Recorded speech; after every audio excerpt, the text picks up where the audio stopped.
यह है आरजे कार्तिक की 1 मिनट स्टोरी। ये कहानी एक प्रसिद्ध लामा की जो अपनी ऑटोबायोग्राफी में लिखते हैं कि जब मैं 5 साल का था तो मुझे मेरे पिताजी ने बुलाकर के कहा कि बेटा कल सुबह 4 बजे जागकर तैयार हो जाना, तुम्हें विद्यापीठ में जाना है आगे की शिक्षा के लिए। पिताजी कहने लगे कि बेटा कल माताजी भी दरवाजे पर छोड़ने नहीं आएंगे, क्योंकि वो दरवाजे पर छोड़ने आई तो उनकी आंखें नम हो सकती हैं और उन्हें रोता देख करके तुम बार बार पलट करके देखोगे। सबसे बड़ा नियम यह है कि तुम्हें एक बार यहां से निकलने के बाद पलट करके नहीं देखना है, मैं तुम पर नजर बनाए रखूंगा। अगर तुमने पलट करके देखा तो घर के दरवाजे हमेशा के लिए बंद हो जाएंगे। विद्यापीठ में जाओ और आगे के फ्यूचर का निर्माण करो। 5 साल के बच्चे के साथ ऐसी कठोरता। सुबह 4 बजे वो जाग करके तैयार था, घोड़े पर बैठा था, घर के नौकर उसे छोड़ने के लिए जा रहे थे और बार बार याद दिला रहे थे पीछे मत पलटना। पापा छत पर से नजर बनाए हुए। लड़का आगे ही देखता रहा। विद्यापीठ में पहुंचा तो वहां के आचार्य ने कहा कि बेटा यहां पर प्रवेश परीक्षा होगी, उसमें पास हो जाओगे तभी अंदर एडमिशन मिलेगा, वरना यहां से भेज दिए जाओगे।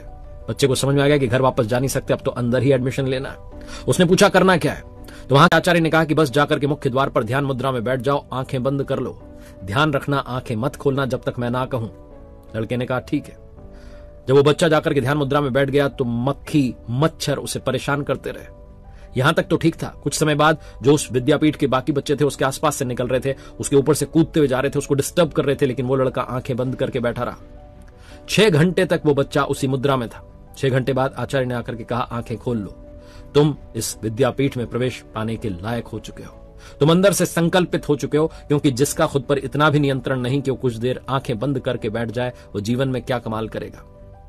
वो प्रसिद्ध लामा कहते हैं कि मैंने अपने जीवन में उस समय तो माता पिता के बारे में सोचा कि कितने कठोर हैं, लेकिन आज लगता है कि उन्होंने मुझे अगर उस परीक्षा में नहीं भेजा होता तो मैं जीवन में सफल नहीं हो पाता। लाइफ में कई बार चैलेंजेस का सामना करना चाहिए ताकि ये पता चले कि हम अंदर से कितने मजबूत हैं।